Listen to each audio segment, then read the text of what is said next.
Dua kapal perang TNI dan pasukan Kopaska menjaga nyawa Jokowi.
Kedatangan Presiden Republik Indonesia Joko Widodo ternyata tidak hanya diamankan oleh prajurit TNI dari pasukan pengamanan Presiden atau Pas Pampres, namun ada dua kapal perang dan satu tim pasukan elit yang menjaga nyawa Jokowi saat berkunjung ke Natuna pada Selasa 19 Oktober 2021 kemarin. Dalam laporan yang dikutip oleh FIFA Militer dari akun Instagram resmi Gugus Tempur Laut Komanda Armada 2 atau Guspur Laku Armada 2, pengamanan Presiden RI melibatkan satu tim komando pasukan Katak atau Kopaska dan dua kapal perang TNI Angkatan Laut, KRI Kris 624 dan KRI Layak 635. Satu tim Kopaska dan dua kapal perang TNI Angkatan Laut tergabung dalam Satgas Garda Paus 21 yang dibentuk unsur Guspur Laku Armada 2. Dalam laporan lain yang dikutip oleh FIFA Militer dari fifa.co.id, dalam kunjungan kerjanya atau kunker di Provinsi Riau, Jokowi juga tidak menggunakan kendaraan sedan mewah kepresidenannya. Ya, Jokowi malah menggunakan kendaraan taktis atau rantis P6 Alta V1 milik Pas Pampres. Pada kesempatan tersebut, Jokowi lebih dulu melakukan penanaman tanaman mangrove. Setelah itu Presiden meninjau secara langsung proses vaksinasi dari pintu ke pintu yang dilaksanakan di Pulau Natuna.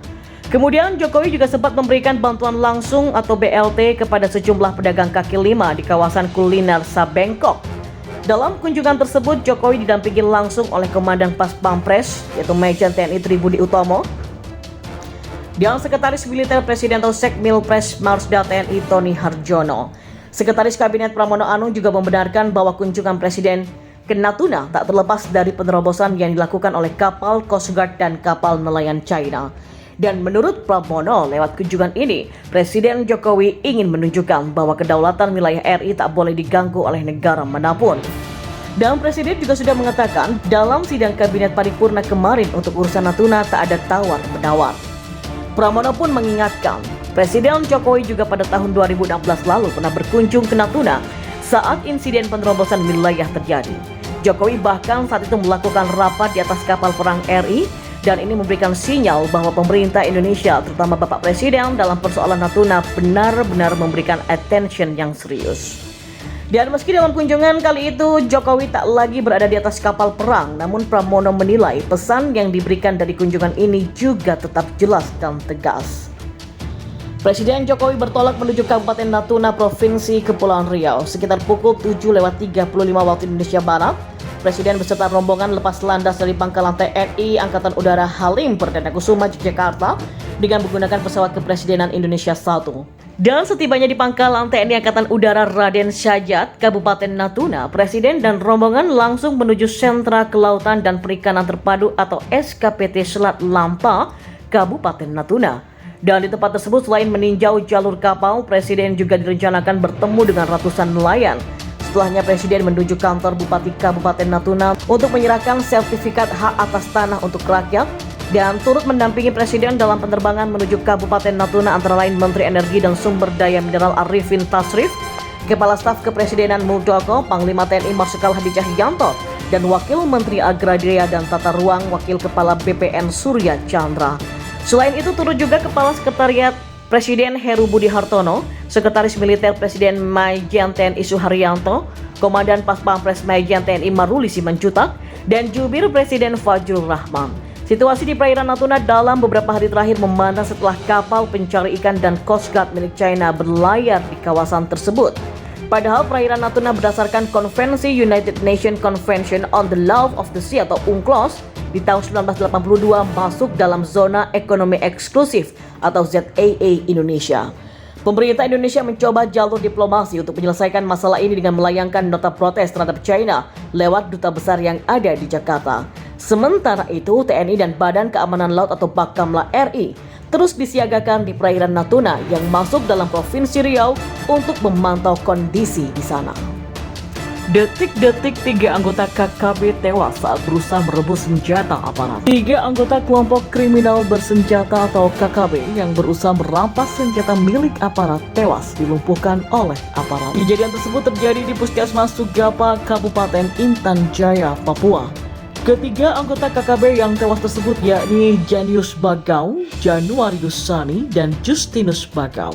Kejadian bermula ketika warga dan kepastoran gereja membawa seorang warga yang mengalami luka tembak ke puskesmas. TNI kemudian melakukan pengecekan identitas terhadap warga yang mengalami luka tembak itu dan didapati bahwa yang bersangkutan adalah Janius Bagau. Janius diduga mengalami luka tembak di bagian lengan saat melarikan diri ketika diperiksa oleh TNI.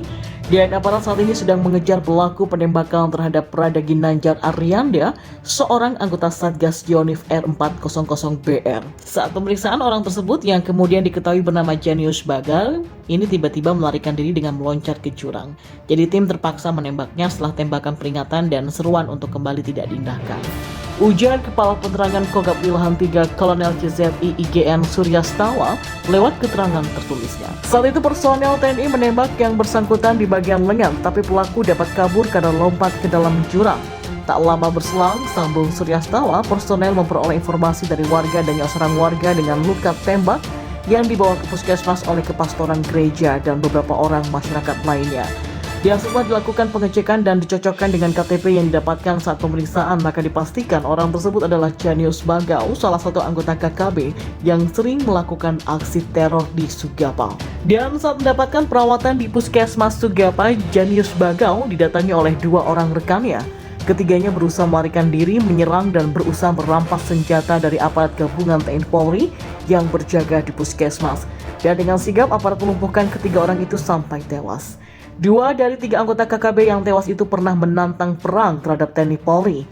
Janius Bagau dan Januarius Sani, keduanya turut menandatangani surat pernyataan perang kepada TNI Polri yang beberapa waktu lalu. TNI menyebut ketiganya juga kerap melakukan gangguan keamanan terhadap warga di Sugapa dan dipastikan ketiganya merupakan anggota dari KKB yang selama ini sering melakukan aksi teror dan penyerangan terhadap masyarakat dan aparat keamanan di Sugapa. Batalion merupakan Yonif 124 Solu Bolong sesuai dengan skep Pandam 1BB tanggal 30 April 1962 yang merupakan penyempurnaan Batalion D yang berkedudukan di Marendal dan dipindahkan ke Sibologa. Dan saat ini Mako Yonif 126 Kalacakti bermarkas di Desa Perjuangan Kecamatan Seibalai Kabupaten Batubara.